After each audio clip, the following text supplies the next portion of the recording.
मैं Anil Suthar zero mathematics classes में आप लोगों का हार्दिक अभिनंदन करता हूँ।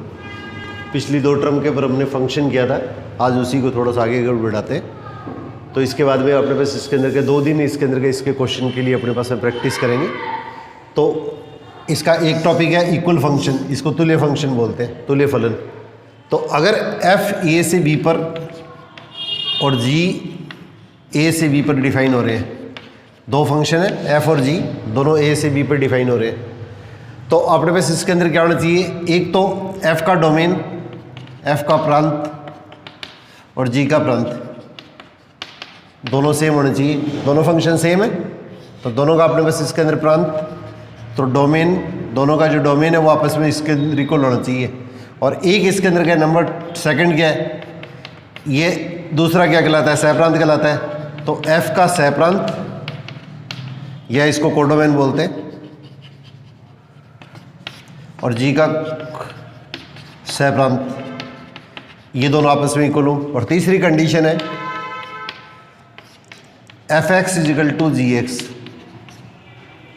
f(x), तो f(x) क्या होता है? इसके सभी एलिमेंट के प्रतिबिंबों का समुच्चय। gx क्या होता है? इसके सभी एलिमेंट के प्रतिबिंबों का समुच्चय। f(x) = gx और for all x belongs to common domain.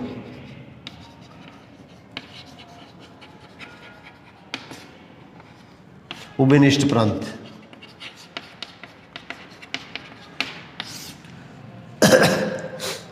तो f, जैसे अपने पास इसके अंदर f1, जैसे मान लिया ए सेट अपने को 1 2 3 दिया है, तो f1 और g1 की वैल्यू इक्वल होनी चाहिए, f2 की और g2 की वैल्यू इक्वल होनी चाहिए, f3 की और g3 की वैल्यू इक्वल होनी चाहिए। मतलब f1 g1 ये दोनों सेम होने चाहिए एलिमेंट। इसी तरह से f2 की वैल्यू g2 की इक्वल और f3 की वैल्यू g3 की इक्वल होनी चाहिए। तो ये चीज़ अपने को स्पेशली याद रखनी है। अगर 3 शर्तें अगर पूरी होती हैं तो ये फंक्शन जो होता है वो इक्वल फंक्शन कहलाता है। f a से b पर, g a से b पर, तो इसका मतलब दोनों का डोमेन क्या होगा? प्रांत है, वो इक्वल है। ये सेकंड सेट क्या होता है? इसका सहप्रांत या कोडोमेन कहलाता है, दोनों इक्वल होने चाहिए। और f(x) gx के इक्वल हो। और ये क्या लिखा है मैंने? For all x belongs to x अपने पास क्या होना चाहिए? Common domain. कॉमन का मतलब एक जैसा होना चाहिए, 1 1 2 2 और 3 3। मतलब इस तरह से नहीं हो, करने का तात्पर्य ये कि ये वैल्यू इस तरह से नहीं आनी चाहिए जैसे f1 तो g2 के इक्वल हो गया और f2 है वो g1 के इक्वल हो गया और f3 = g3 हो गया। ऐसे नहीं हो, ये दोनों एलिमेंट ऐसे आड़े टेढ़े नहीं होने चाहिए, मतलब दोनों सेम होने चाहिए। दोनों का प्रतिबिंब सेम एलिमेंट के लिए सेम होना चाहिए, f1 g1, f2 g2 और f3 g3। उसी स्थिति के अंदर क्या है? ये फंक्शन जो होंगे ये अपने बस इसके अंदर क्या इक्वल फंक्शन या तुल्य फलन कहलाते हैं। ये इक्वल फंक्शन या अपने बस इसके अंदर तुल्य फलन को व्यक्त करेंगे।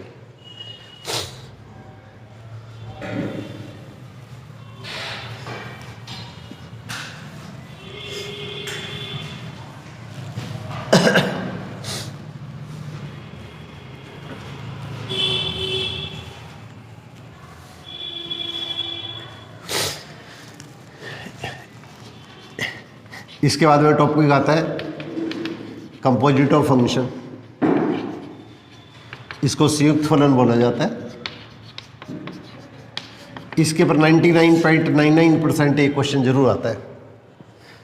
संयुक्त फलन या कंपोजिट ऑफ फंक्शन, इस पर 99% एक क्वेश्चन जरूर आता है। तो देखिए आप, ये 3 सेट दे रखे हैं आपको, ए बी और सी। एक फलन f है वो a से b पर परिभाषित हो रहा है, एक फलन g है वो b से c पर परिभाषित हो रहा है। फंक्शन f है वो a से b पर और g है वो b से c पर डिफाइन हो रहा है। तो इसको मैं साइड में लिख लेता हूँ, f a से b पर और इसके अंदर g है वो इसके अंदर क्या b से c पर डिफाइन हो रहा है, दोनों परिभाषित हो रहे हैं। अब अपने पास फंक्शन है तो इसका मतलब क्या होगा? इसके सभी एलिमेंट का इसमें क्या होगा? प्रतिबिंब होगा। इसके 2 या 2 से ज़्यादा एलिमेंट है उसका इसमें प्रतिबिंब हो सकता है। इसके सभी एलिमेंट का इसके अंदर क्या होगा? अपने पास इसके अंदर का प्रतिबिंब होगा। हो सकता है इसके अंदर ये 1 1 भी हो सकता है, बहुएकी भी हो सकता है। 1 1 एक एकी और बहुएकी दोनों में से किसी भी तरह की स्थिति बन सकती है। इसी टाइप से अपने पास इसके अंदर का ये जो अवयव आएगा, इसका जो है प्रतिबिंब है उसका आगे फिर जी प्रतिबिंब और होना चाहिए, इसका जी प्रतिबिंब इसके अंदर और होना चाहिए। इसके सभी एलिमेंट के ए के सभी एलिमेंट है उसकी एफ इमेज या एफ प्रतिबिंब इसमें होना चाहिए। और ये जो सेट बी जी बी से सी पे जो परिभाषित हो रहा है, इसके सभी एलिमेंट की इसके अंदर क्या होना चाहिए, इसके अंदर एफ इमेज है उसकी जी इमेज होनी चाहिए। अब इसके अंदर क्या ये हो सकता है कि इसके अंदर क्या यहाँ पे कुछ एलिमेंट ऐसे हों कि इसकी प्री इमेज इस तरह से आ जाए, ये अपने पास इसके अंदर क्या होगा, क्योंकि बी से सी पर ये फंक्शन है, इसका मतलब इसके सभी एलिमेंट की इसमें प्रतिबिंब होना चाहिए। तो इस एलिमेंट की एफ इमेज है उसकी इसमें जी इमेज होनी चाहिए। हो सकता है इसके अंदर का एक आधा एलिमेंट इसके अंदर शेष रह जाए, या आपको जब इसके क्वेश्चन कराऊंगा उस चीज़ के अंदर का ये चीज़ मैं क्लियर करूंगा। तो इसके अंदर क्या होगा, इस एलिमेंट के एफ इमेज की जो जी इमेज होती है वो हमारे पास इसके अंदर क्या होगा, यहाँ पे जो एलिमेंट एक्स है इस एलिमेंट की इमेज क्या होगी एफ एक्स, और इसको अपने पास सपोज करो वाई मान लिया। यहाँ पे मैंने एलिमेंट एक्स ले लिया है, एक्स तो ए का एलिमेंट ले लिया है और वाई का एलिमेंट बी ले लिया है, और ये तीसरा सेट जी है, इसका एलिमेंट क्या ले लिया मैंने, जेड ले लिया, इसका एलिमेंट जेड ले लिया। तो ये ए सेट है उसका एलिमेंट एक्स है, इसकी इमेज क्या आएगी, इसका प्रतिबिंब आएगा एफ एक्स, ये वाई के इक्वल है ये अपने पास इसके अंदर क्या वाई के इक्वल है। और यहाँ पे जो प्रतिबिंब आएगा तो इसके अंदर क्या होगा, इस एलिमेंट की, तो इसके अंदर क्या इस चीज़ को हम कैसे लिखेंगे, f x is equal to y. थोड़ा सा ध्यान देना आप लोग, पहले फंक्शन लिखा जाता है, इसका एलिमेंट लिखा जाता है इस सेट का, और ये इक्वल किसके होगा, इस बी सेट के। अब इसी टाइप से जी बी से सी पर डिफाइन हो रहा है, तो पहले तो फंक्शन लिखेंगे, इसका एलिमेंट लिखेंगे, तो इसका एलिमेंट कितना हो गया वाई, और ये किसके इक्वल आएगा, जेड के। इसका मतलब ये तो एलिमेंट इसका हो गया, और ये एलिमेंट अपने पास इसके अंदर का इसका हो गया। ये स्मॉल जेड है, ये पूर्णांक या इंटीजर वाला नहीं है। तो इस एलिमेंट की एफ इमेज की जो जी इमेज होती है वो हमारे पास इसके अंदर क्या होगा, अगर एक फंक्शन एफ है उसकी एफ इमेज की जो जी इमेज आएगी, तो ये जो फंक्शन होता है वो इसके अंदर क्या कहलाता है, ये ए से सी पर इसका कंपोजिट फंक्शन या संयुक्त फलन कहलाता है। तो इसको इस तरह से परिभाषित किया जाता है ए से सी। तो बाद वाले फंक्शन को पहले लिखते हैं, पहले वाले फंक्शन को बाद में लिखते हैं, थोड़ा सा ध्यान रखना है। ये फंक्शन है, ए से बी पर एक फंक्शन एफ डिफाइन हो रहा है, बी से सी पर एक फंक्शन जी डिफाइन हो रहा है। तो ए से सी पर जो फंक्शन डिफाइन होगा इस फंक्शन को कहा जाता है जी ऑफ एफ। बाद वाले फंक्शन को पहले लिखते हैं, पहले वाले फंक्शन को बाद में लिखते हैं। ये चीज़ स्पेशली ध्यान रखनी है, इसमें कंफ्यूज मत हो डरना। तो इसके अंदर क्या होगा, ए से सी पर डिफाइन होगा, और इसको डिफाइन कैसे करते हैं, जी ऑफ एफ, ये पहले फंक्शन लिखेंगे, एलिमेंट किसका लिखेंगे, इसका एलिमेंट अपने पास इसके अंदर आएगा, पहले ये फंक्शन लिखेंगे फिर एलिमेंट किसका आएगा, इसका अब थोड़ा सा देखिए, ये अपने पास इसके अंदर क्या होगा, इसको क्या लिखा है, जी वाई इजिकल टू जेड, मैंने जो भी इधर लिखा था जी वाई इजिकल टू जेड, या जी बी से सी पर डिफाइन हो रहा है तो क्या लिखेंगे, जी इसका एलिमेंट क्या वाई है और इजिकल टू जेड, ये इसका एलिमेंट है, ये इसका एलिमेंट है, और अपने पास इसके अंदर वाई की जगह वाई की वैल्यू पुट कर दो, वाई की वैल्यू कितनी है, एफ एक्स है। तो इसका मतलब क्या है, इसको इस तरह से परिभाषित किया जाता है एफ एक्स। तो ए से सी पर जो फंक्शन डिफाइन होगा इसको इस तरह लिखा जाता है, बाद वाले फंक्शन को पहले और पहले वाले फंक्शन को बाद में। ये जी और एफ का संयुक्त फलन या कंपोजिट फंक्शन कहलाता है। तो जी ऑफ एफ एक्स, इस फंक्शन की एफ प्रतिबिंब है उसका जी प्रतिबिंब लेना है, तो जी ऑफ एफ। और यहाँ पे क्या होगा, ये चीज़ अपने को ध्यान रखनी है, फॉर ऑल एक्स एलिमेंट किसका होना चाहिए, पहले सेट का, क्योंकि ए के सभी एलिमेंट का इसमें प्रतिबिंब होना अनिवार्य है। अगर इसके सभी एलिमेंट का प्रतिबिंब होना चाहिए तो ये इसके अंदर क्या इसकी परिभाषा होती है। एफ अगर ए से बी पर और बी जी से सी पर परिभाषित होता है तो इसका हमारे पास ये जो फंक्शन आएगा जी ऑफ एफ, ये ए से सी पर परिभाषित होगा, और इसको हम डिफाइन कैसे करेंगे, परिभाषित इस तरह से करेंगे, जी ऑफ एफ एक्स। और फॉर ऑल ये एक्स अपने पास एलिमेंट किसका होगा, पहले सेट का। ये अपने पास इसके अंदर क्या होगा, एक्स एलिमेंट किसका होगा, ये जो पहला सेट है उसका सदस्य ये एलिमेंट होगा। ये इसके अंदर का इसकी डेफिनेशन है। अब देखिए,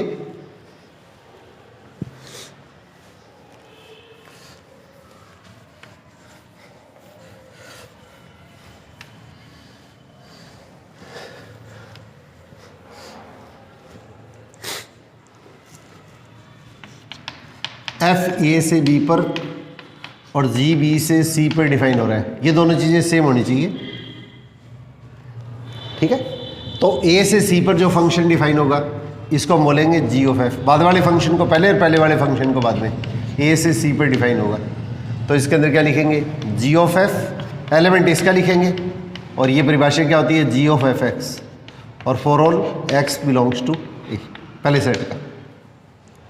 इसके क्वेश्चन प्रैक्टिस करोगे तो आपको बड़ी इजी चीज़ लगेगी, बिल्कुल सिंपल सी चीज़ है। तो ये अपने पास इसके अंदर के वैल्यू होगी। अब देखो इसके अंदर का क्वेश्चन किस टाइप से पूछे जाते हैं, ये बिल्कुल सिंपल से भी क्वेश्चन पूछे गए। जैसे सपोज करो एफ आर से आर पे डिफाइन हो रहा है, एफ आर से आर पे डिफाइन हो रहा है, f x is equal to x के दे दिए, और इसी तरह से जी आर से आर पे डिफाइन हो रहा है, और जी एक्स इजिकल टू अपने पास सपोज करो साइन एक्स दे दिए। एफ आर से आर पे डिफाइन हो रहा है, जी आर से आर पे डिफाइन हो रहा है, f x is equal to x square है, g x is equal to sine x है। ठीक है, अब अपने पास देखो इस चीज़ को अपने पास इसके अंदर क्या स्टडी करते हैं, इसको अपने पास देखेंगे। तो यहाँ पे देखो सबसे पहले इस तरह से लिखा करो आप, एफ ए से बी पर और जी बी से सी पे डिफाइन हो रहा है। ये दोनों चीज़ें सेम है, तो ए से सी पे जो फंक्शन डिफाइन होगा, ये दोनों चीज़ें सेम है, तो ए से सी पे जो फंक्शन डिफाइन होगा इसको क्या नाम देंगे, बाद वाले फंक्शन को पहले लिखेंगे और पहले वाले फंक्शन को बाद में लिखेंगे। उल्टा लिखना है, ये ध्यान रखना है। एफ ए से बी पर और जी बी से सी पर डिफाइन हो रहा है, तो ये दोनों चीज़ें सेम है, तो इसके अंदर ए से सी पे जो फंक्शन डिफाइन होगा तो बाद वाले फंक्शन को पहले और पहले वाले फंक्शन को इसके अंदर के बाद में लिखा जाएगा। और इसको कैसे लिखेंगे, जी ऑफ एफ एक्स, तो क्या लिखेंगे, जी ऑफ एफ एक्स। अब जी एफ एक्स की वैल्यू लिखेंगे, तो एफ एक्स की वैल्यू अपने को दे रखी है, ये एक्स स्क्वायर है, और जी एक्स कितना है, जी एक्स अपने पास इसके अंदर कितना हो गया, ये साइन एक्स।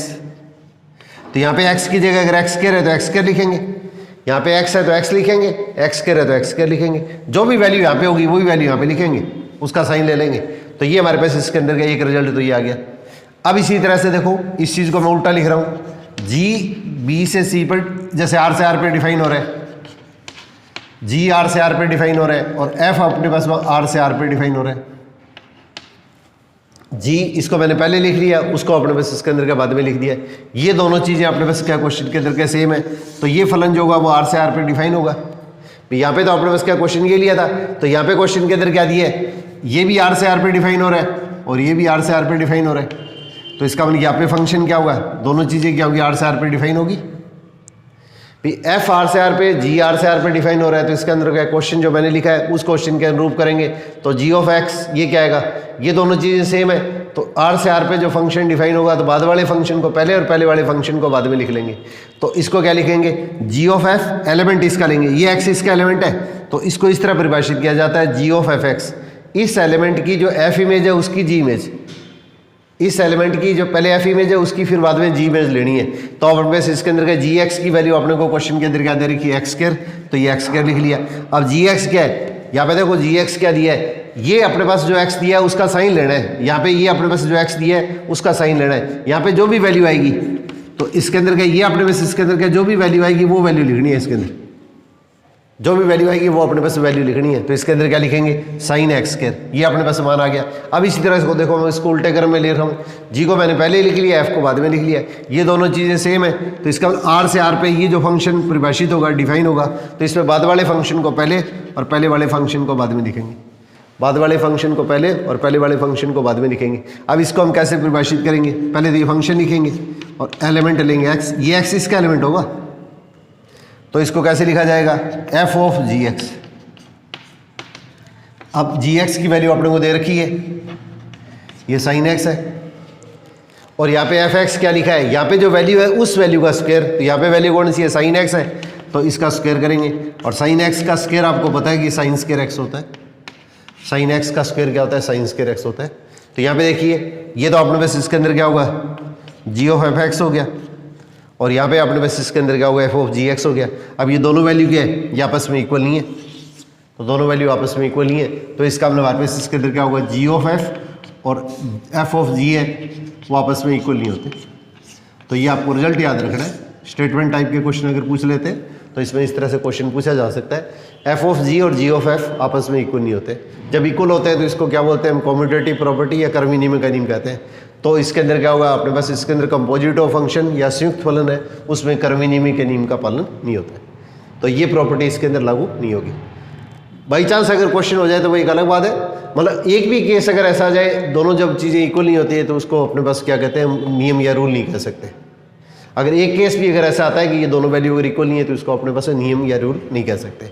इसका मतलब हमारे पास क्या होगा, संयुक्त फलन है या कंपोजिट फंक्शन है, उसमें कम्यूटेटिव प्रॉपर्टी ये कर्मनियम के नियम का पालन नहीं होता है। अब इसी टाइप से अपने पास इसके अंदर क्या हुआ, एक छोटा सा रिजल्ट आप याद रख लेना, इसको प्रूव करने की अननेसेसरी कोई जरूरत नहीं है कि एफ अगर ए से बी पर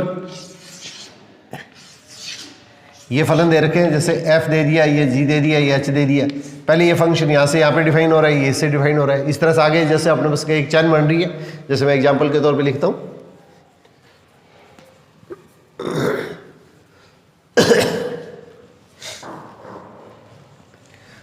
तो एफ ऑफ जी है वो तो जी ऑफ एफ के इक्वल नहीं होगा, और f of g of h और f of g of h, ये क्या साचर्य का नियम एसोसिएटिव प्रॉपर्टी होती है, ये नियम इसमें लागू होता है।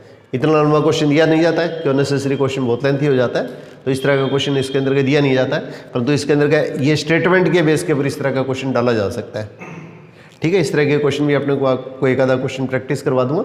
ये ध्यान रखना कर्मी नियम का नियम का जो पालन इसमें नहीं होगा, कम्यूटेटिव प्रॉपर्टी है और ये एसोसिएटिव प्रॉपर्टी है। अगर एफ ए से बी पर, ए से बी पर, बी से सी पर, सी से डी पर, अगर इस तरह का अगर अपने पास इसके अंदर का अगर ये चीज़ परिभाषित होगी, ये चीज़ परिभाषित होगी, ये चीज़ परिभाषित होगी, ये चीज़ परिभाषित होगी, ये चीज़ परिभाषित होगी, तो इसके अंदर क्या होगा, साचर्य का नियम या एसोसिएटिव प्रॉपर्टी इसके अंदर लागू होती है। तो सिर्फ आप स्टेटमेंट याद रख लेना, इसके अंदर और ज़्यादा अपने को टेंशन लेने की जरूरत नहीं है। इससे रिलेटेड कोई क्वेश्चन लेके आप लोगों को मैं समझा दूंगा।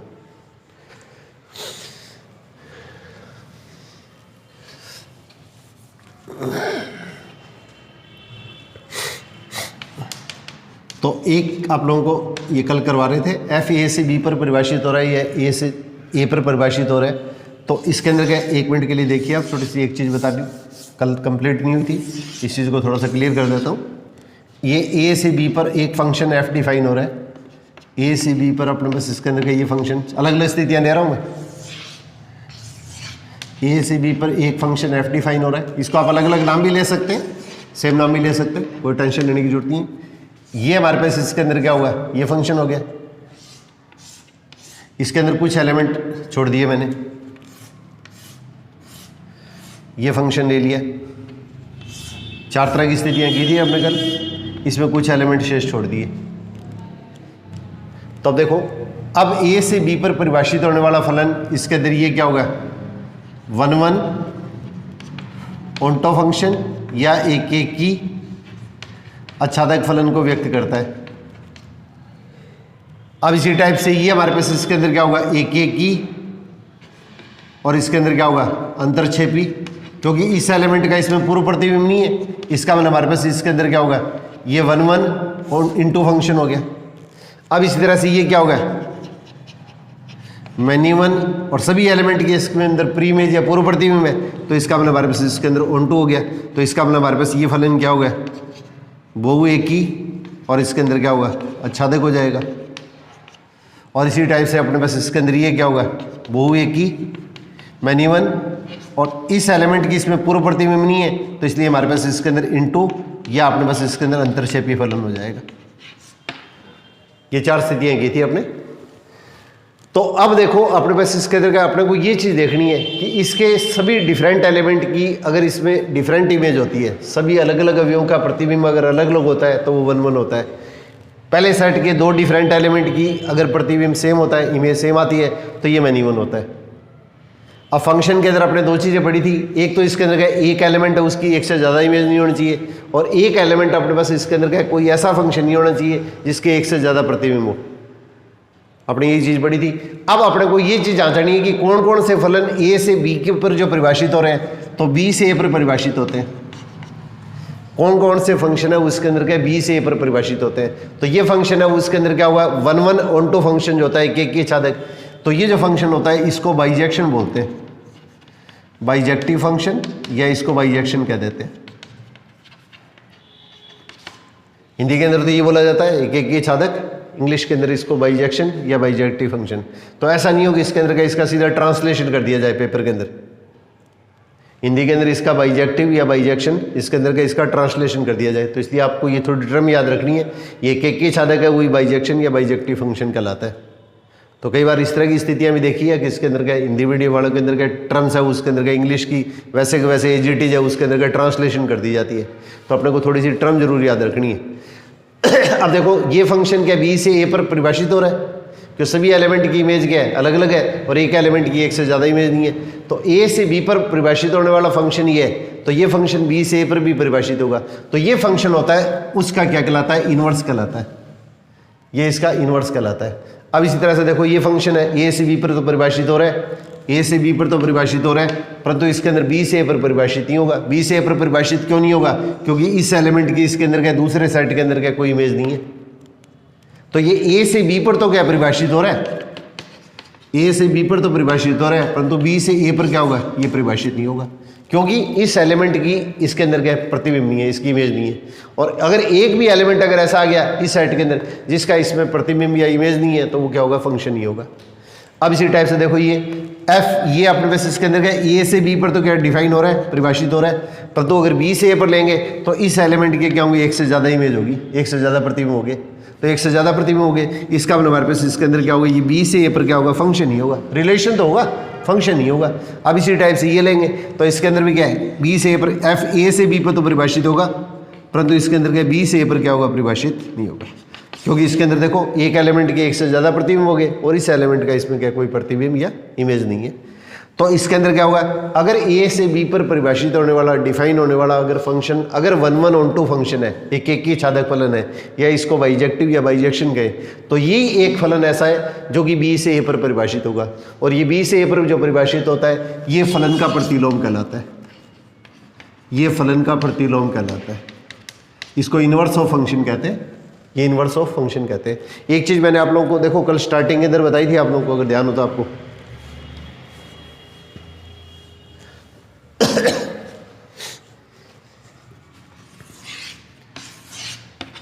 A B 1 2 3 4 A B C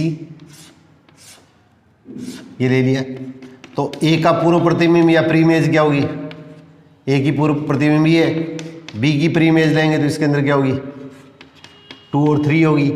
अब इस तरह से सी की प्री इमेज लेंगे तो क्या होगी, ये 4 होगी, और डी और ले लिया सपोज करो, तो ये इसके अंदर क्या होगी, ये अपने पास सफाई होगी। तो ये एलिमेंट का इन्वर्स कहलाता है, अवयव का प्रतिलोम कहलाता है। ये एफ इनवर्स देख के इसको यहाँ पे देखो, ये ए से बी पर परिभाषित होने वाला फंक्शन अगर 1-1-on-2 फंक्शन है, एक एक की छादक फलन है, तो ही एक ऐसा फंक्शन है वो इसके अंदर क्या होगा, अस्तित्व में आएगा, जो बी से ए पे डिफाइन होगा। तो इसका मतलब एफ इनवर्स एग्जिस्ट कब करता है, ये परिभाषित अपने पास तभी होगा जब ए से बी पर डिफाइन होने वाला फंक्शन है वो इसके अंदर 1-1-on-2 या एक एक की छादक को रिप्रेजेंट करेगा। तो इसका मतलब ये क्या है, फंक्शन का इनवर्स है, ये फलन है उसका प्रतिलोम है, और ये क्या है, ये अवयव का प्रतिलोम है। तो इसके अंदर क्या, ये एलिमेंट का इनवर्स आ गया, ये एलिमेंट का अपने पास इसके अंदर इनवर्स आ गया, इस एलिमेंट का पूर्व प्रतिबिंब है, पूर्व प्रतिबिंब है उसको इसके अंदर एलिमेंट का इनवर्स कहते हैं, ये एलिमेंट का इनवर्स हो गया, ये इसका पूर्व प्रतिबिंब हो गया। तो इसमें दोनों में थोड़ा सा कंफ्यूज नहीं होना है, ये एलिमेंट का पूर्व प्रतिबिंब या इनवर्स हो गया, और ये फंक्शन का इनवर्स है। फंक्शन का इनवर्स तो अस्तित्व तभी में होगा जब ए से बी पर परिभाषित होने वाला फंक्शन क्या है, 1-1-on-2 या एक एक की छादक फलन को रिप्रेजेंट करेगा। तो इसके अंदर ये चीज़ अपने को थोड़ी सी स्पेशली ध्यान रखनी है।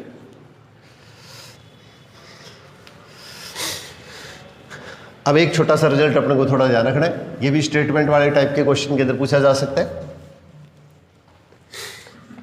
ए से बी पर परिभाषित होने वाला फंक्शन और जी से बी से सी पर डिफाइन होने वाला फंक्शन, अगर दोनों एक एक ही छादक हो, ये फलन भी एक एक ही छादक है और ये फलन भी अगर एक एक ही छादक है, 1-1-on-2 फंक्शन है, 1-1-on-2 फंक्शन है, तो इसका मतलब क्या होगा, ये दोनों चीज़ें सेम है, तो ए से सी पे जो फंक्शन डिफाइन होगा उसमें क्या लिखेंगे, बाद वाले फंक्शन को पहले और पहले वाले फंक्शन को बाद में लिखेंगे। तो ए से सी पर डिफाइन होने वाला ये फंक्शन भी क्या होता है, एक एक के छादक या 1-1 फंक्शन को रिप्रेजेंट करता है। एफ ए से बी पर और जी बी से सी पर डिफाइन होने वाला फंक्शन है, तो इसके अंदर क्या होगा, ये फंक्शन ए से सी पे जो डिफाइन होगा, तो ये फंक्शन है, ये भी क्या होगा, एक एक की छादक होगा। अगर ये दोनों एक एक की छादक हैं तो उस स्थिति के अंदर जी ऑफ एफ जो होगा वो ए से सी पर डिफाइन होगा, वो अपने आप में क्या कहलाता है, एक एक की छादक फलन को रिप्रेजेंट करता है। तो इसको अपने पास प्रूव करके दिखाने की जरूरत है, आपको इसके अंदर का कॉन्सेप्ट याद रखना है कि इसके अंदर का ये स्टेटमेंट टाइप के जो क्वेश्चन आ जाते हैं उसके अंदर इस तरह के स्टेटमेंट के क्वेश्चन पूछे जा सकते हैं।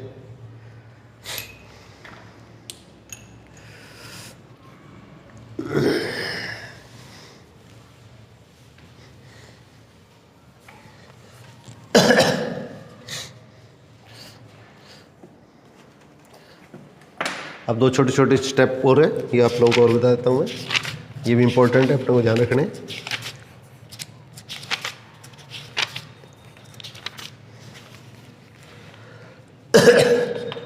एफ ए से बी पर डिफाइन हो रहा है और f of I B of f is equal to f. ये इंपॉर्टेंट रिजल्ट है, ये अपने को थोड़ा सा ध्यान रखना है। इसको मैं थोड़ा प्रूव करके समझा देता हूँ ताकि बाई चांस कोई कन्फ्यूजन ना रहे। एफ ए से बी पर डिफाइन हो रहा है, तो मैंने देखो आप लोगों को ये चीज़ बताई थी, अगर एक फंक्शन ए से ए पर अगर परिभाषित इस तरह से हो कि अगर f x is equal to x है for all x belongs to A, for all x belongs to A, for all x belongs to A का मतलब ए के जितने भी एलिमेंट हैं वो सिर्फ अपने से ही संबंधित होने चाहिए। तो ये फंक्शन अपने पास इसके अंदर क्या कहलाता है? आइडेंटिटी फंक्शन कहलाता है। आइडेंटिटी फंक्शन या इसको तस्मक फलन बोलते हैं। और इसके अंदर एक चीज़ मैंने आप लोगों को पिछली टर्म पे बताई थी, एफ ए से ए पे डिफाइन होता है, तो इसके अंदर क्या होगा, अगर एफ एक्स इजिकल टू अगर एक्स है तो इस चीज़ को हम एक्स दे के कि इसको हम क्या कहते हैं, आई ए लिखते हैं। तो ये फंक्शन होता है, इसके अंदर के इसको एफ न लिख के इसको आई ए लिखा जाता है। मतलब ए से ए पर परिभाषित हो रहा है तो आई ए लिख देंगे, बी से बी पर डिफाइन होगा तो इसको आई बी लिख देंगे। तो एक्स का इसका एलिमेंट तो आपने बस इसके अंदर एक्स मान लिया और इसका एलिमेंट आपने बस इसके अंदर क्या वाई मान लिया। इसका एलिमेंट तो मैंने एक्स ले लिया है, इसका एलिमेंट आपने बस इसके अंदर बी ले लिया है। अब देखो आई ए क्या आएगा, तो आई ए वो अपने बस इसके अंदर क्या हुआ, और अपने को ये दिए हुए हैं आई ए और आई बी है, वो अपने बस क्या ए से ए पर और आई बी क्या है बी से बी पर डिफाइन होने वाला क्या होगा, ये अपने बस में तस्मक या आइडेंटिटी फंक्शन है। ठीक है, तो इसका एलिमेंट मैंने एक्स मान लिया, इसका एलिमेंट अपने बस वाई मान लिया। तो यहाँ मैं क्या लिखूंगा, I A x is equal to x और for all x belongs to A का मतलब ये पहला सेट। तो एक चीज़ तो अपने को ये याद रखनी है। अब इसी तरह से ये बी से बी पर डिफाइन होगा तो इसको बी नैन लिख के इसको आई बी लिख देंगे, और इसके अंदर क्या लिखेंगे, वाई का एलिमेंट क्या लिया मैंने बी लिया है, तो I B y is equal to y और फॉर ऑल वाई एलिमेंट किसका होगा, ये जो पहला सेट है इसका एलिमेंट। तो ये ए से ए में और बी के अंदर क्या होगा, तस्मक फलन या आइडेंटिटी फंक्शन कहलाते हैं। अब इस चीज़ को थोड़ा सा देखिए, एफ ए से बी पर डिफाइन हो रहा है, एफ ए से बी पर डिफाइन हो रहा है, तो सबसे पहले फंक्शन लिखेंगे, फिर इसका एलिमेंट लिखेंगे और इजिकल टू क्या लिखेंगे, वाई। एक्स इसका एलिमेंट है, वाई इसका एलिमेंट है, और फॉर ऑल एक्स एलिमेंट किसका होता है, पहले सेट का। ये चीज़ आपको थोड़ी सी क्लियर होनी चाहिए, नहीं तो फिर बाद के अंदर आपको इसके अंदर के ग्रेजुएशन के टॉपिक के अंदर की दिक्कत आएगी। तो ये चीज़ आपको थोड़ा सा विशेष तौर से ध्यान रखनी है। तो इसके अंदर की ये चीज़ आ गई। अब देखो एफ ए से ए पर डिफाइन बी पर डिफाइन हो रहा है, तो इसके अंदर मैंने आप लोगों को ये बताया था कि इसके अंदर का ये जो फंक्शन लिखा जाता है, इसमें बाद वाला फंक्शन है वो पहले आता है, पहले वाला फंक्शन बाद में आता है। बाद वाला फंक्शन पहले आता है, पहले वाला फंक्शन बाद में आता है। तो इसके अंदर का ये एफ है, उसको तो इसके अंदर क्या होगा, आपने बस इसके अंदर के बाद में लिख लिया, और आई ए को आपने बस क्या क्वेश्चन के अंदर क्या होगा, पहले लिख लिया। अब देखो ये दोनों चीज़ें सेम है, तो ए से बी पर जो फंक्शन डिफाइन होगा इसके अंदर क्या लिखेंगे, बाद वाले फंक्शन को पहले और पहले वाले फंक्शन को बाद में लिखेंगे, आइए। और ये क्या होगा, ए से बी पर क्या होगा, डिफाइन होगा। एफ ए से बी पर अपने पास का क्वेश्चन मान लिया आपको, और आई ए वो क्या हुआ, ए से ए पर डिफाइन होगा, और ये आई ए क्या हुआ, ए में तस्मक फलन हो गया, आइडेंटिटी फंक्शन हो गया। आई बी क्या होगा, बी से बी पर डिफाइन होने वाला फंक्शन है, तो ये बी के अंदर क्या होगा, तस्मक फलन या आइडेंटिटी फंक्शन हो गया। तो अब आपने बस क्या क्वेश्चन के अंदर क्या होगा, देखो ये चीज़ लेंगे, तो इसमें बाद वाले फंक्शन को पहले और पहले वाले फंक्शन को बाद में लिखो। ये बाद वाला फंक्शन है, उसको अपने बस इसके अंदर क्या होगा, पहले वाले फंक्शन को बाद में लिख लो, बाद वाले फंक्शन को अपने बस इसके अंदर पहले लिख लो। ये दोनों चीज़ें सेम है, तो ए से बी पर जो फंक्शन डिफाइन होगा उसे क्या लिखेंगे, बाद वाले फंक्शन को पहले और पहले वाले फंक्शन को बाद में। ये बीच के अंदर आता है ना छोटा सा जीरो सा लगाते हैं, इसको ऑफ बोलते हैं, जी और एफ का कंपोजिट फंक्शन। तो g of f A, g of I A, g of I A, तो ये इसके अंदर क्या, इन दोनों का क्या कहलाता है, कंपोजिट फंक्शन कहलाता है। अब आप बस क्या क्वेश्चन के अंदर क्या लिखेंगे, पहले तो ये फंक्शन लिखेंगे और एलिमेंट इस सेट का लेंगे, और इस सेट का एलिमेंट कितना है, ये देखो मैंने शुरू में लिया था एक्स है, इसका एलिमेंट कितना एक्स है। तो इस चीज़ को हम क्वेश्चन के अंदर कैसे लिखेंगे, एफ ऑफ, ये अपने पास देखो I A x, f of I A x, और आई एक्स किसके इक्वल है, ये भी देखो मैंने बताया था आपको, ये एक्स के इक्वल है, तो ये एक्स के इक्वल है तो इसको क्या लिखेंगे, एफ एक्स। तो इसका मतलब हमारे पास इसके अंदर क्या होगा, f of I x is equal to क्या होगा, एफ एक्स। और यहाँ पे क्या लिखते हैं, फॉर ऑल एक्स एलिमेंट किसका होता है, पहले सेट का, एलिमेंट किसका होता है, पहले सेट का। और कोई भी जब अपने पास रूल बनाते हैं ना, तो इसमें जो कॉमन वैल्यू होती है उसको हम छोड़ देते हैं। तो कॉमन वैल्यू कौन सी है, एक्स है, ये छोड़ देंगे। तो इसका मतलब जब एक्स को छोड़ दिया तो इसका मतलब हमारे पास इस पार्ट को भी छोड़ देंगे। तो f of I A is equal to कितना होगा, एफ के इक्वल हो गया। कोई क्वेश्चन अगर घुमा फिरा के दे दिया जाए तो आपको थोड़ा सा कॉन्सेप्ट क्लियर होगा, तो आप क्वेश्चन को सोल्व कर सकते हैं। तो इसका मतलब जो कॉमन चीज़ होगी उसको छोड़ दो। तो जब ये छोड़ दिया तो इसका मतलब आपको इस चीज़ को भी छोड़ देना है। तो इसका मतलब f of I A is equal to f, ये देखो मैंने आपको जो लिखा है ये इसके अंदर क्या होगा, एफ के इक्वल हो गया, f of I A is equal to f. अब इसी टाइप से हम इसका दूसरा पार्ट प्रूव करते हैं। इसका दूसरा पार्ट है वो अपने पास इसके अंदर है, ये सीधे कैसे करते हैं। अब इस चीज़ को देखिए,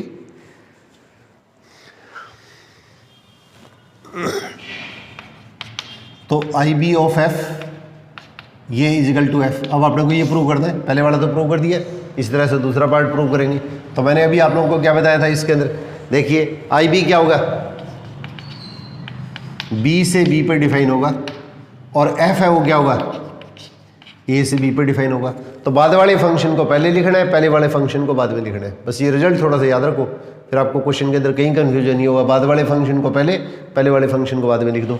ये दोनों चीज़ें सेम है, तो इसका मतलब ए से बी पे जो फंक्शन डिफाइन होगा, इस चीज़ को हम किस तरीके से लिखेंगे, इस फंक्शन को हम क्वेश्चन के अंदर किस तरीके से लिखेंगे। तो यहाँ पे देखिए, सबसे पहले अपने पास इसके अंदर क्या, ये जो फंक्शन आएगा इसमें क्या लिखोगे, बाद वाले फंक्शन को पहले, आई बी ऑफ एफ, मैं साइड में लिख लेता हूँ, आई बी ऑफ एफ, बाद वाले फंक्शन को पहले, पहले वाले फंक्शन को बाद में। और ये परिभाषित कहाँ से होगा, ए से बी पर डिफाइन होगा, ए से बी पर डिफाइन होगा।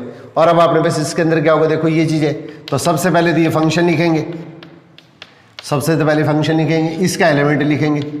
तो इसको क्या लिखेंगे, आई बी ऑफ एफ एक्स, आपको परिभाषा याद होनी चाहिए, आई बी ऑफ एफ एक्स।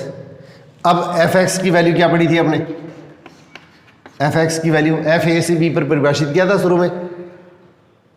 तो एफ ए से बी पर जो परिभाषित किया था, मैंने इसके अंदर ये चीज़ लिखी थी। तो पहले फंक्शन, इसका एलिमेंट एक्स और इसका एलिमेंट वाई। तो इसका मतलब हमारे पास एफ एक्स की जगह मैंने इसके अंदर क्या लिख दिया, वाई लिख दिया। और आई बी वाई किसके इक्वल है, ये देखिए आप, आई बी वाई इसके इक्वल टू क्या है, ये अपने पास इसके अंदर का वाई के इक्वल है। तो I B Y equal to क्या होगा, ये हो गया। तो इसका मतलब हमारे पास इसके अंदर क्या लिखेंगे, वाई के इक्वल। अब देखो यहाँ पे क्वेश्चन के अंदर क्या रहा है, I B of f x is equal to. अब देखो दोनों के अंदर कॉमन चीज़ होनी चाहिए, तो वाई किसके इक्वल है, एफ एक्स के इक्वल है। तो इसको एक्स लिख सकते हैं, इसको हम एक्स लिख सकते हैं। तो I B of f x is equal to क्या होगा, एफ एक्स। और फॉर ऑल, ये अपने पास इसके अंदर क्या लिखते हैं, एक्स एलिमेंट किसका होता है, ये पहले सेट का। अब आपने पास देखो इसके अंदर का, आप लोगों को मैंने ये चीज बताई थी,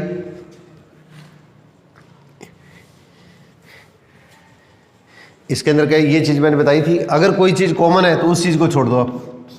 तो कॉमन चीज को छोड़ दिया तो इसको भी छोड़ देंगे। तो I B of f is equal to,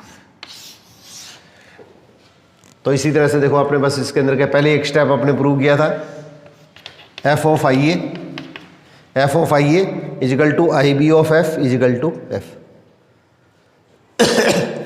तो इसके अंदर ये चीज़ देखिए आप, मैंने अभी आप लोगों को ये चीज़ समझाई थी कि ये जो दोनों फंक्शन अपने पास में लिखते हैं, f of I A is equal to I B of f is equal to किसके इक्वल हो गया, एफ के इक्वल हो गया।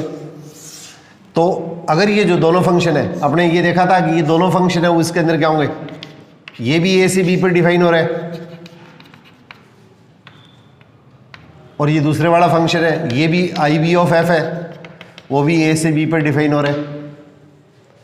दोनों फंक्शन अपने पास इसके अंदर क्या होंगे, इस पर डिफाइन हो रहे हैं, और दोनों की वैल्यू अपने पास इसके अंदर क्या आती है। अब देखो ये और ये इक्वल है, तो ये तो दोनों क्या होंगे, इसके डोमेन हो गए या प्रांत हो गए, और ये दोनों इसके अंदर क्या होंगे, इसके कोडोमेन या सहप्रांत हो गए। और दो फंक्शन जब डिफाइन होते हैं तो दोनों का प्रांत, सहप्रांत, प्रांत और सहप्रांत, डोमेन और कोडोमेन अगर इक्वल हो, और दोनों के जो एलिमेंट है दोनों के जो एलिमेंट है ये कॉमन एलिमेंट लेंगे हम, कॉमन एलिमेंट 1 है तो 1 आएगा, 2 है तो 2 आएगा, 3 है तो 3 आएगा।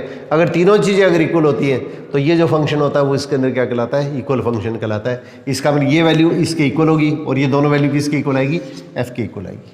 तो ये रिजल्ट अपने पास इंपॉर्टेंट है, इसको स्पेशली आप लोगों को ध्यान रखना है।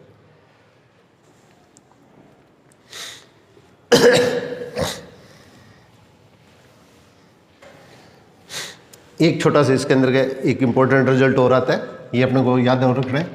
एफ ए से बी पर और जी बी से ए पर जैसे डिफाइन हो रहा है, एफ ए से बी पर डिफाइन हो रहा है। अब ये फंक्शन है उसके अंदर क्या होगा, एक एक की छादक है 1 1 ऑन्टो फंक्शन है। तो अगर एफ ए से बी पर डिफाइन होने वाला फंक्शन, और ये डिफाइन इस तरह से होता है कि f x is equal to y, x तो एलिमेंट इसका होगा, वाई एलिमेंट इसके अंदर क्या होगा, इसका होगा, f x is equal to y. तो ए से बी पर परिभाषित होने वाला फंक्शन अगर एक के छादक या 1 1 ऑन्टो फंक्शन होता है तो एक फंक्शन है उसके अंदर क्या होगा, ऐसा भी अस्तित्व में आएगा जो इसके अंदर बी से ए पर डिफाइन होगा। और ये जो फंक्शन होता है ये इसके अंदर क्या, इस फंक्शन का क्या कहलाता है, इनवर्स कहलाता है। ये फंक्शन जो जी होता है वो इसके अंदर क्या कहलाता है, इसका इन्वर्स कहलाता है। तो इसको जी लिखें या एफ इन्वर्स लिखें, एक ही बात है। तो इसके अंदर कितना होगा, एफ इन्वर्स, ये इसके अंदर क्या होगा, बी से ए पे डिफाइन। तो अगर एफ ए से बी पर डिफाइन होने वाला फंक्शन अगर एक एक ही छादक या 1 1 ऑन्टो फंक्शन है तो इसका बी से ए पे जो डिफाइन होने वाला फंक्शन जो होगा वो भी क्या होगा, एक एक ही छादक फलन को ही व्यक्त करेगा। तो ये फंक्शन जो आएगा वो भी 1 1 ऑन्टो को ही व्यक्त करेगा। ए से बी पर डिफाइन होने वाला फंक्शन है उसके अंदर ये, तो इसके अंदर एफ इनवर्स भी क्या होगा, इसके अंदर बी से ए पर ही डिफाइन होगा। अब देखो मैंने इसके अंदर क्या लिखा है, यहाँ पे f x is equal to y, तो इसका एलिमेंट तो एक्स लिखा है, इसका एलिमेंट वाई लिखा है। तो इसी तरह से मैं क्या लिखूँगा यहाँ पे एफ इनवर्स, अब इसका एलिमेंट क्या लिखेंगे, वाई इजिकल टू एक्स। तो ये रिजल्ट आप याद रखना, एफ एक्स इजिकल टू अगर वाई लिखते हैं तो इसको ऐसे लिखा जाता है, f inverse y is equal to x. F x is equal to अगर वाई लिखते हैं तो इसको इस तरीके से लिखा जाता है, f inverse y is equal to x. अब इसमें इंपॉर्टेंट जो रिजल्ट है वो अपने को याद रखना है, वो ये याद रखना है। तो जी ऑफ एफ इनवर्स जो होता है वो F inverse of g inverse के इक्वल होता है। ये इंपॉर्टेंट रिजल्ट है, ये आपको सबको अच्छी तरह से ध्यान रखना है। अगर एफ ए से बी पर परिभाषित होने वाला फंक्शन ए और बी दोनों, अगर एफ ए से बी पर और जी इसके अंदर क्या है, जैसे अपने पास इसके अंदर के डिफाइन होने वाले फंक्शन, अगर दोनों फंक्शन है वो इसके अंदर अगर 1 1 ऑन्टो है, एक ही छादक है, तो अपने पास इसके अंदर क्या होगा, इन दोनों का जो कंपोजिट फंक्शन होता है, इनका कंपोजिट फंक्शन कौन सा होगा, इनका संयुक्त फलन। तो ये भी अपने पास इसके अंदर एक ही छादक होगा, और ये एक ही छादक होगा तो इसका इन्वर्स भी क्या होगा, एक ही छादक होगा। तो इसका हमारे पास इसका जी ऑफ एफ इनवर्स जो होता है वो F inverse of g inverse के इक्वल होता है। ये इंपॉर्टेंट रिजल्ट है, ये आपको सबको ध्यान रखना है। तो अगर क्वेश्चन के अंदर अगर आपको ये पूछ लिया जाए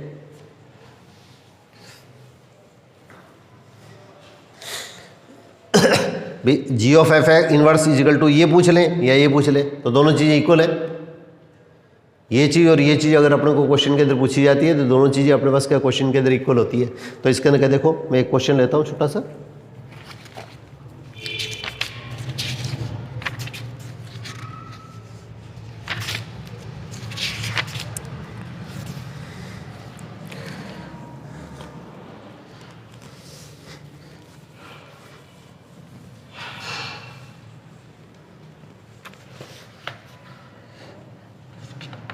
एफ आर से आर पे परिभाषित हो रहा है, एफ एक्स इजिकल टू दिया है 3x + 2, और जी आर से आर पे परिभाषित हो रहा है, जी एक्स दिया है 4x के इक्वल। और आप अपने को जी ऑफ एफ इनवर्स पूछ लें या F inverse of g inverse पूछ लें, कुछ भी पूछ लें, दोनों इक्वल होते हैं। ये अपने पास इसके अंदर क्या, दोनों इक्वल होते हैं, तो इसमें टेंशन लेने की जरूरत नहीं है। G of f inverse of g inverse के इक्वल होता है। तो अब आपने देखो इसके अंदर क्या, अगर आपको एफ इनवर्स एक्स निकालना पूछ लिया जाए, कुछ पेपरों के अंदर क्या डायरेक्ट ये पूछा हुआ है, एफ एक्स दे रखा है, एफ इनवर्स एक्स निकालना है, एफ एक्स इजिकल टू अपने पास दे रखा है, इसके अंदर क्या हुआ, एफ इनवर्स एक्स निकालना है।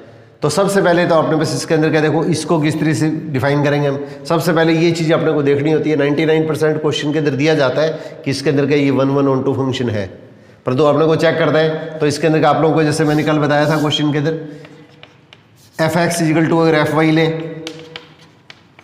तो 3x + 2 इजिकल टू 3y + 2, 2 से 2 कट गया, 3 से 3 कट गया। अगर एफ एक्स एफ वाई के इक्वल लेके चलते हैं और अगर एक्स वाई के इक्वल आता है तो ये फंक्शन क्या होता है 1 1 या एक एक ही फलन कहलाता है, ये एक एक ही फलन कहलाता है। 99% ऐसी सिचुएशन आती नहीं है, परंतु 1% एक्चुअली थोड़ा सा क्वेश्चन को काफ़ी घुमा दिया जाए तो ऐसी पोजीशन बन सकती है, इसलिए आप लोगों को थोड़ा सा ये क्लियर कर रहा हूँ। अब देखो अपने पास इसके अंदर का ये वैल्यू होगी, ये तो 1 1 फंक्शन हो गया और इसके अंदर का आप लोगों को देखो मैंने पिछली टर्म पे ये चीज़ बताई थी, आर से आर पे ये फंक्शन डिफाइन हो रहा है। तो सबसे पहले मैंने क्या बताया था, इसका एलिमेंट एक्स ले लो, इसका एलिमेंट एक्स ले लो, इस एफ को छोड़ दीजिए। अब इस एक्स की वैल्यू इस एक्स की टर्म में निकालनी है, तो क्या लिखेंगे x - 2/3। सबसे पहले x है वो तो इसके अंदर क्या होगा, ये बात बड़ा सेपरांत का जो एलिमेंट है वो लेंगे, इस x की वैल्यू ले लिए, इस f को छोड़ दो, इस x की वैल्यू इस x की टर्म में निकालनी है। ये दोनों x अलग अलग है, तो ये x है, इस x की वैल्यू इस x की टर्म में निकालनी है, तो x - 2/3।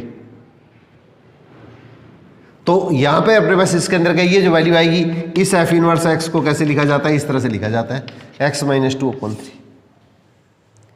एफ एक्स अगर अपने को दे रखा है क्वेश्चन में तो इसके अंदर f इनवर्स x क्या लिखेंगे, x - 2/3। अब इसी तरह से एफ एक्स इजिकल टू ये है तो इसमें जी इनवर्स कैसे लिखेंगे, तो इसके अंदर क्या होगा, इसको तो x ले लो और इस g को छोड़ दो, तो इसकी वैल्यू इसकी टर्म में जो लिखेंगे वो इसके अंदर क्या होगी, ये जी इनवर्स की वैल्यू आ जाएगी। ये अपने पास इसके अंदर का जी इनवर्स की वैल्यू हो जाएगी। अब अपने पास क्या क्वेश्चन के अंदर का ये चीज़ निकालिए आप, तो ये चीज़ अपने पास क्या क्वेश्चन के अंदर जब निकालेंगे तो अपने पास देखो इसके अंदर F inverse of g inverse और एलिमेंट क्या लिखेंगे, एलिमेंट एक्स ले लिया इसका एलिमेंट अपने पास क्या क्वेश्चन के अंदर एक्स ले लिया, तो यहाँ क्या लिखेंगे F inverse of g inverse x. अब जी इनवर्स एक्स की वैल्यू देखो, ये वैल्यू इसके अंदर किसके इक्वल है, x/4 के इक्वल है। एफ इनवर्स एक्स जी इनवर्स एक्स की वैल्यू अपने पास इसके अंदर का x/4 के इक्वल है, और इसकी वैल्यू कितनी होगी, एफ इनवर्स एक्स की वैल्यू, इस वैल्यू में से पहले 2 माइनस करना है, यहाँ पे जो वैल्यू दे रखी है उसमें से 2 माइनस करना है, फिर 3 से डिवाइड करना है। यहाँ पे जो वैल्यू दे रखी है उसमें से 2 माइनस करना है, फिर इसमें 3 से डिवाइड करना है। तो पहले तो आप ये वैल्यू लिख लो, तो x - 4 - 2/3। पहले तो ये वैल्यू लिख ली, x की जगह यहाँ पे वैल्यू क्या x/4 है, तो x/4 इसमें से 2 माइनस करके 3 ले लिया। अब 4 एलसीएम लेंगे वो तो नीचे आ जाएगा, तो इसका मतलब कितना होगा 12 हो गया, और यहाँ पे x - 8, ये आपका आंसर हो जाएगा। तो ये जो वैल्यू है इसकी वैल्यू और इसकी वैल्यू एक ही चीज़ है, तो इसको आप इस तरीके से सॉल्व कर लिया करो, ज़्यादा कैलकुलेशन के अंदर के टाइम की बचत होती है। अगर ये पूछ लें तो इसको इस तरह से लिखा जा सकता है, इसको उल्टे क्रम में लिखना है। जी ऑफ एफ इनवर्स क्या होगा, F inverse of g inverse, बाद वाला पहले, पहले वाला बाद में, इसको रिवर्स ऑर्डर में लेते हैं, उल्टे क्रम में लिया जाता है। तो ये इसके अंदर का ये इंपॉर्टेंट रिजल्ट है।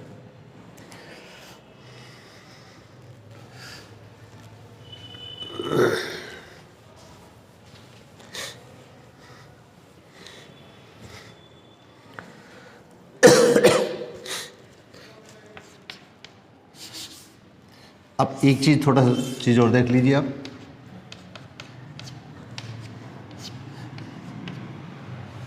तो नेक्स्ट टर्म है उसके अंदर क्या होगा, मैं इसके ऊपर क्वेश्चन लूँगा, इसके अंदर मैक्सिमम क्वेश्चन 2 दिन, कम से कम ज़्यादा नहीं तो 20-20 30-30 क्वेश्चन है वो इसके अंदर डेली लेंगे। तो इसके अंदर हो सकता है वो वीडियो इसके अंदर के थोड़ी लंबी हो जाए, तो इसको ग्रुप के अंदर तो डालना पड़े। तो एक इसके अंदर का इंपॉर्टेंट रिजल्ट इसके अंदर हो रहा है, जैसे इसके अंदर क्या देखो, पहले मैं आपको साइन का कर्व बता देता हूँ। साइन एक्स का ग्राफ सबको वैसे ध्यान होगा, ये इसका जो ग्राफ आता है वो इस तरह से आता है, ये इस तरीके से,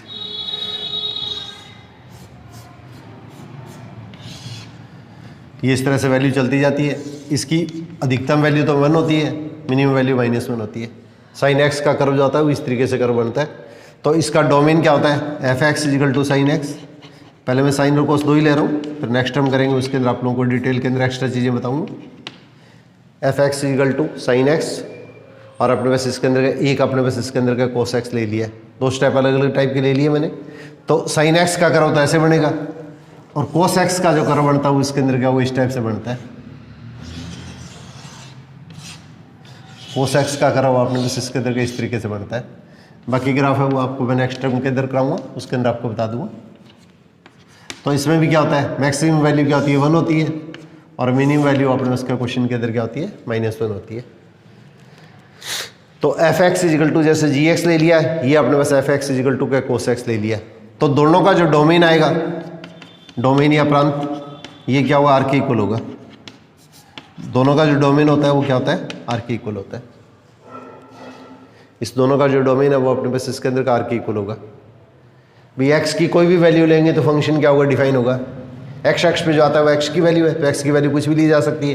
तो डोमेन दोनों का इसके अंदर आर होगा, और दोनों की जो रेंज होती है, इसका जो प्रेशर होता है वो अपने पास -1 और +1। ये थोड़ा ध्यान रखना इसमें, -1 और +1। -1 अधिकतम मान तो +1, न्यूनतम मान -1, और इसके बीच में कुछ भी हो सकता है।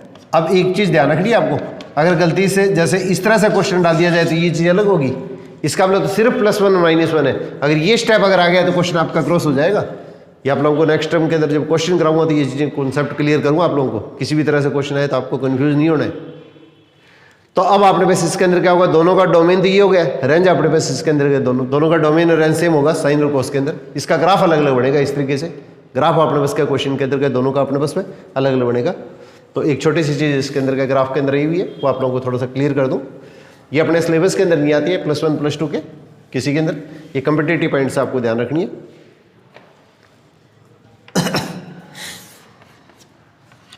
X o x dash, y o y dash. जैसे आपने बस इसके अंदर का इसका ग्राफ ले लिया आप लोगों ने, साइन का ग्राफ ले लिया।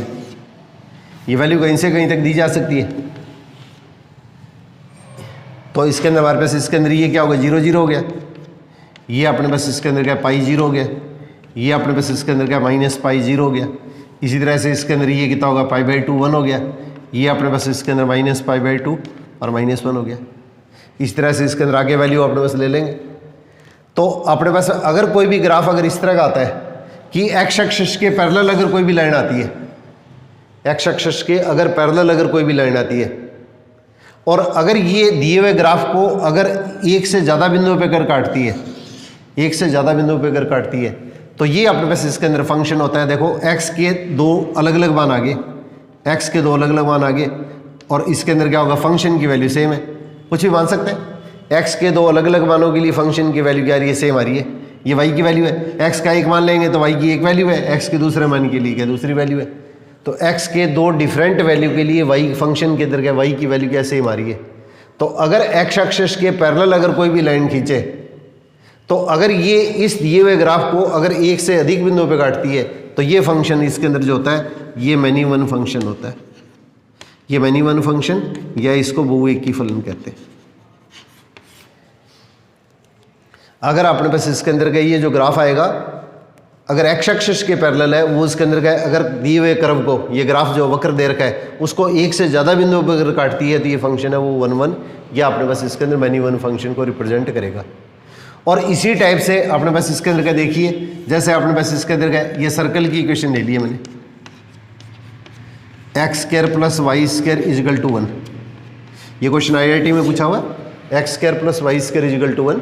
तो अब इसके अंदर क्या होगा, सर्कल की इक्वेशन आपको बेसिक सबको ध्यान होगी कि सेंटर तो क्या होता है 0 0 होता है, और रेडियस कितना होता है 1 होता है।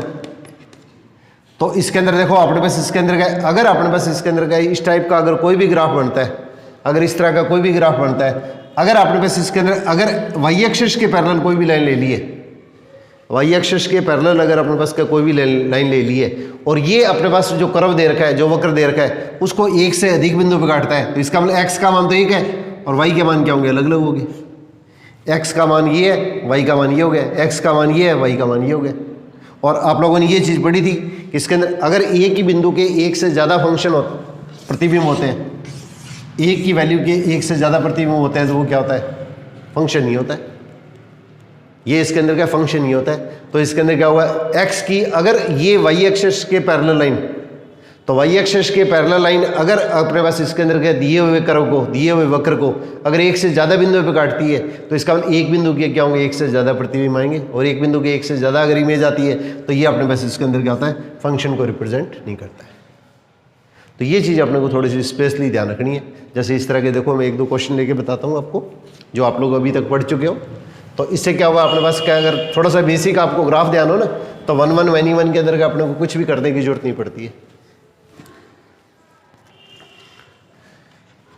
देखो y = मोडुलस x ले लिया, y equal to modulus x ले लिया, तो y equal to modulus x ले लिया, तो अपने पास क्या क्वेश्चन के अंदर अगर सपोज करो ये r से r पे डिफाइन हो रहा है, r से r पे डिफाइन हो रहा है, fx इक्वल टू r से r पे डिफाइन हो रहा है, तो अपने कल ये चीज़ की थी कि इसके अंदर क्या होगा, इसका डोमेन तो क्या आएगा, इसका डोमेन तो क्या होता है r होता है, और रेंज क्या होती है, डोमेन प्रांत, और ये प्रेशर, ये अपने पास इसके अंदर मॉडुलस x क्या बताया था आपको, 0 और 0 से बड़ा होता है, इसका मतलब r पॉजिटिव यूनियन 0, या इसको 0 टू इन्फिनिटी लिखेंगे, 0 टू इन्फिनिटी लिखेंगे। अब अपने पास क्या क्वेश्चन के अंदर देखो fx इक्वल टू ये चीज़ दे दी है, तो अपने पास इसके अंदर क्या देखो r से r पे अपने पास इसके अंदर के ये डिफाइन हो रहा है, तो इसका ग्राफ जो लिया था आपने, तो ग्राफ क्या था, ये अपने पास इसके अंदर का इसका ग्राफ था, x o x dash, y o y dash. मैं बार बार ये चीज़ें लिख नहीं रहा हूँ, तो थोड़ा सा कंफ्यूज मत करना आप लोग। अब देखो अगर एक्स एक्सिस के पैरेलल अगर कोई भी लाइन खींचेगी तो वो इसके अंदर का इसको दो बिंदुओं पे काट रही है, इसके पैरेलल लाइन जो है वो इसके अंदर एक्स एक्सिस को दो बिंदुओं पे काट रही है, और अपने पास इसके अंदर के अगर आपको बाई चांस ये चीज़ दिमाग में नहीं है तो इसको ऐसे भी ले सकते हैं, -1 का मॉडुलस 1 और इसके अंदर 1 का मॉडुलस 1, तो दोनों वैल्यू तो क्या डिफरेंट है, इनकी इमेज क्या सेम है, तो इसका मतलब हमारे पास ये जो फंक्शन होगा वो इसके अंदर क्या आएगा, 1 1 ही होगा, मैनी 1 या वो एक ही कहलाएगा, वो एक ही कहलाएगा। और अब आपके पास इसके अंदर क्या देखो, इसके अंदर क्या होगा, इसके अंदर इसके सभी एलिमेंट होंगे, इसकी जो इमेज है इसके सभी एलिमेंट के प्रतिबिंब का जो समुच्चय आएगा वही आएगा। इसका मतलब इसके अंदर यहाँ पे फलन है वो इसके अंदर आपको दिया गया है, आर पे डिफाइन हो रहा है, आर से आर पे डिफाइन हो रहा है, और आर के अंदर 0 प्लस माइनस सारी वैल्यू होती है, इसका मतलब कोई भी नेगेटिव वैल्यू है उसका इसके अंदर क्या होगा, पूर्व प्रतिबिंब नहीं आएगा। और अगर ये जो फंक्शन होता है उसमें अगर सिंगल एलिमेंट भी अगर ऐसा बन गया है जिसका इसमें पूर्व प्रतिबिंब या प्री इमेज नहीं होगी, तो ये जो फंक्शन होगा वो अपने पास इसके अंदर क्या होगा, ये इनटू फंक्शन को रिप्रेजेंट करेगा। तो इसका मतलब ये फंक्शन जो आएगा वो अपने पास इसके अंदर बहुए की अंतरक्षेपी फलन को व्यक्त करेगा, बहुए की अंतरक्षेपी फलन को व्यक्त करेगा। अब इसी क्वेश्चन के अंदर देखो मैं थोड़ा सा क्वेश्चन को चेंज कर रहा हूँ। अगर क्वेश्चन के अंदर मैंने r प्लस कर दिया है, अब क्वेश्चन को मैंने चेंज कर दिया है, ये अपने पास फंक्शन है f, r से r की बजाय इसके अंदर r प्लस कर दिया है। अगर क्वेश्चन के अंदर मैंने r प्लस कर दिया है, तो r प्लस कर दिया है तो इसका मतलब हमारे पास इसके अंदर का ये जो फंक्शन लेंगे,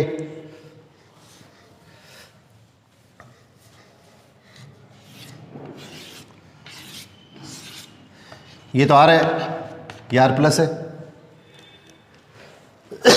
अब थोड़ा सा ध्यान दीजिएगा, तो यहाँ पे इसका मतलब जिसमें 0 शामिल नहीं है, इसमें 0 शामिल नहीं है, और 0 की इमेज क्या आएगी, 0 की इमेज 0 होती है, 0 की इमेज 0 होती है, परंतु r के अंदर तो 0 है, r में तो 0 है, परंतु 0 का प्रतिबिंब क्या आएगा, 0 की इमेज क्या आएगी, 0 आएगी, और 0 इसके अंदर r पॉजिटिव के अंदर नहीं है।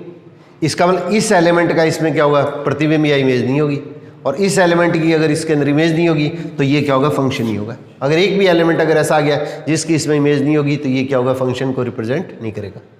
और ये क्वेश्चन अगर अपने पास इसके अंदर अगर इस तरह से दे दिया जाए, मैं एक ही क्वेश्चन के अंदर अलग अलग टाइप से करके कई क्वेश्चन करवा रहा हूँ, तो इसके अंदर अगर r0 से r पॉजिटिव आ गया, r0 से अगर r पॉजिटिव आ गया, इसका मतलब r0 के अंदर क्या होता है, 0 शामिल नहीं होता है, तो r0 जो होता है उसके अंदर क्या होता है, r माइनस 0 ही होता है। 0 को छोड़ के जो वास्तविक संख्या आएगी इसको नॉन जीरो रियल नंबर बोलते हैं, अशून्य वास्तविक संख्या, तो इसका मतलब इसमें 0 शामिल नहीं है, तो 0 इसमें भी नहीं है और इसमें भी नहीं है, तो इसलिए हमारे पास इसके अंदर के r0 हो गया, इसका मतलब हमारे पास ये फंक्शन होगा। और फंक्शन आएगा किस तरह का, ये फंक्शन इसके अंदर बस ये वैल्यू नहीं आएगी, इसके अलावा सारी वैल्यू होगी, तो इसका मतलब ये मैनी 1 भी हो गया। और इसके अंदर क्या होगा, यहाँ पे देखो इसके अंदर क्या होगा, ये अपने पास इसके अंदर का जब ये 0 नहीं है तो इसके अंदर भी 0 नहीं होगा, तो इसके अंदर हमारे पास इसके अंदर का इसका जो डोमेन आएगा, ये अपने पास इसके अंदर जब इसमें 0 नहीं है तो इसमें भी 0 नहीं आएगा, तो इसका मतलब हमारे पास इसके अंदर का इसकी जो रेंज आएगी वो r पॉजिटिव आ जाएगी। इसका मतलब सभी एलिमेंट का इसमें क्या होगा, पूर्व प्रतिबिंब या प्री इमेज होगी, तो प्री इमेज होगी, तो इसलिए हमारे पास ये जो फंक्शन आएगा वो अपने पास ऑन्टो फंक्शन या इसके अंदर आच्छादक फलन को व्यक्त करेगा, ये आच्छादक फलन को व्यक्त करेगा। तो ये चीज़ें आप लोगों को थोड़ी सी कॉन्सेप्ट क्लियर होनी चाहिए। तो नेक्स्ट जो क्लास आएगी कल और परसों के टाइम के अंदर का थोड़ा सा पारिवारिक थोड़े फंक्शन होने के कारण हो सकता है मैं क्लास ले पाऊँ या थोड़ी शॉर्ट में क्लास ले पाऊँ, तो इस सिचुएशन के अंदर गए। नेक्स्ट क्लास अपने पास इसके अंदर जब भी डाउनलोड करें तो इस चीज़ को आप अच्छी तरह से 2-3 बार जरूर देखिएगा, क्योंकि सबसे इंपॉर्टेंट टॉपिक आपका स्टार्ट होने जा रहा है। तो इसके अंदर गए इसको आपको सारे तरह के कॉन्सेप्ट क्लियर हो जाएंगे, फिर ग्रेजुएशन वाले टॉपिक के अंदर आपको परेशानियाँ कम आएगी। तो ऑल द बेस्ट।